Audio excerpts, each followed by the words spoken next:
मैं ये विचार करता रहा कि लीडर अपोजिशन की आइडियोलॉजी से उनके पार्टी से हम सहमत नहीं हैं।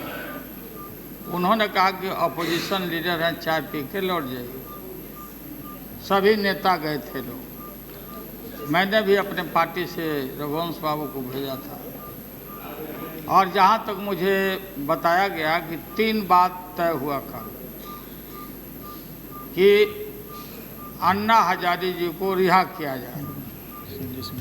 दूसरा शायद ये बात तय हुआ था प्रधानमंत्री जी स्टेटमेंट दें और एक और कोई विषय था उस पर चर्चा कराई जाए। उस पर चर्चा कराई जाए, है ना? कौन वाला? इसी पे प्रधानमंत्री के वक्तव्य और उस पर कल ही हुआ था।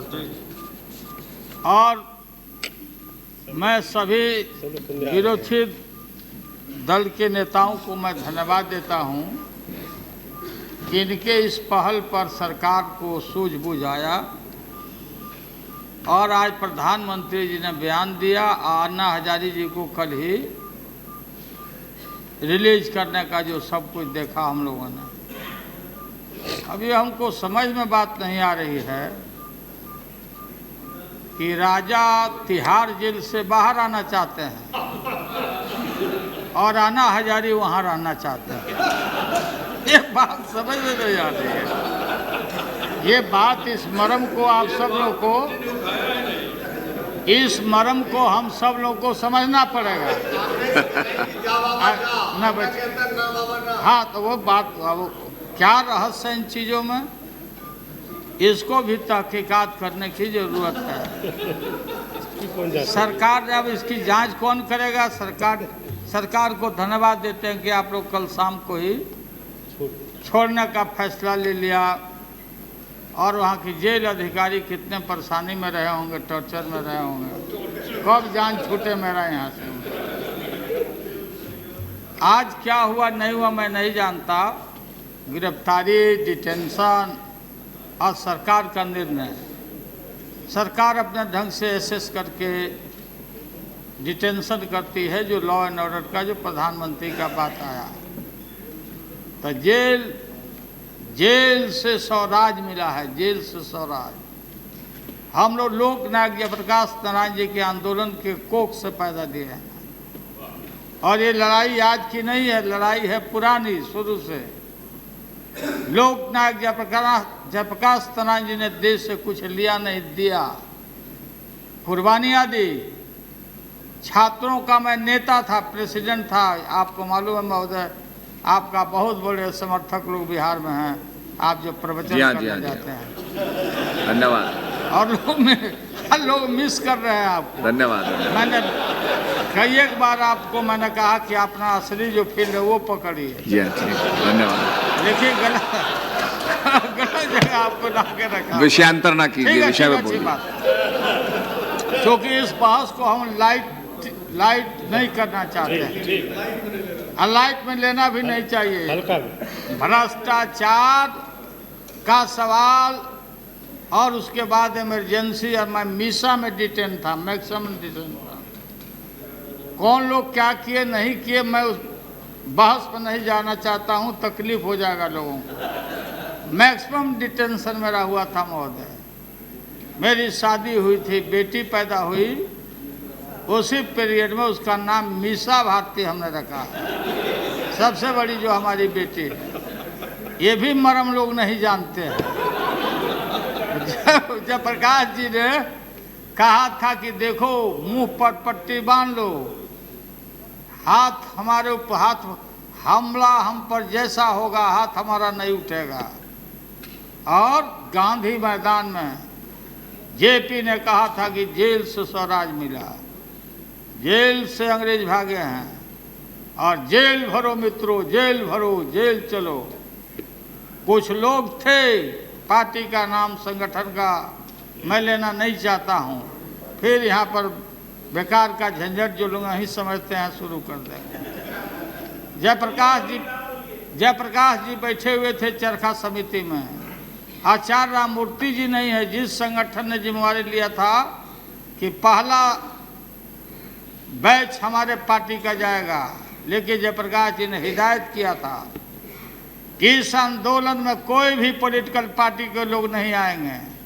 यह लड़ाई निर्दलीय निष्पक्ष होगा और लड़ाई लंबी होगी, टोटल रिवॉल्यूशन का, व्यवस्था में परिवर्तन का। किसके लिए टोटल रिवॉल्यूशन? जो विकास के सबसे पीछे सीढ़ी पर बैठा हुआ समाज, उसको मुख्य धारा में लाना है। जनेऊ तोड़ो ऊंची जाति के बच्चों, जनेऊ तोड़ तोड़ के बच्चों ने फेंकना शुरू किया, वो भी रोक दिया गया महोदय। जयप्रकाश जी उस आंदोलन को निर्दलीय और निष्पक्ष लेके चलना चाहते थे। भ्रष्टाचार का सवाल, हमारी लड़ाई भ्रष्टाचार के खिलाफ है, कोई किसी के पक्ष विपक्ष का नहीं। प्रधानमंत्री जी ने भी कहा, प्रधानमंत्री क्या हंस रहे हैं भैया? डिस्टर्ब ना करें, क्या है? व्यवधान न डालें। हाँ लालू जी बोलिए। महोदय जैसा सुनते जाइए, सुनिए पहले।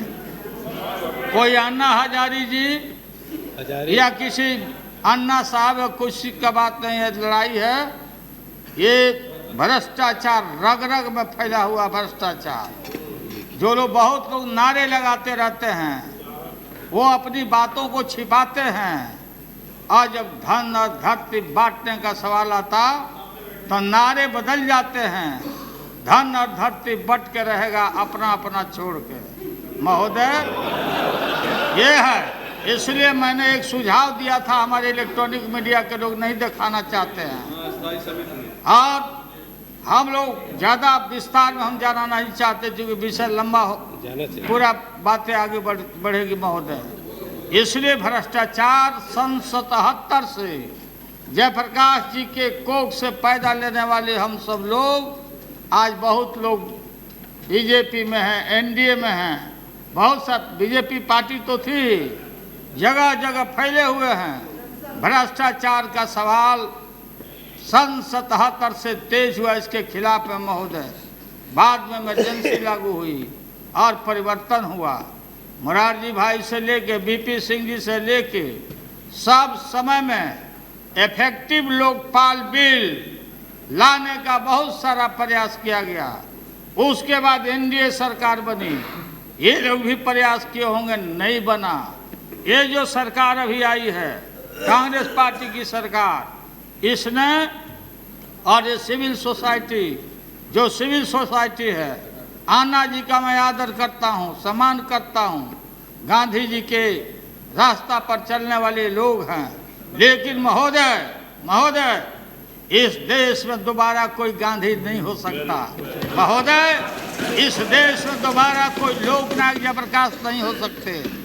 हम नकल कर सकते हैं, लेकिन जहाँ गांधी जी थे, जहाँ लोकनायक जयप्रकाश नारायण जी थे, बाबा साहब अम्बेडकर थे, आचार्य नरेंद्र देव जी थे, वहाँ तक पहुँचना हजारों कोस दूर है। महोदय ये जो सरकार, ठीक कहा दासगुप्ता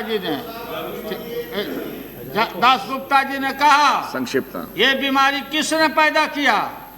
किसने ये बीमारी पैदा किया? सिविल सोसाइटी के साथ बात करने का।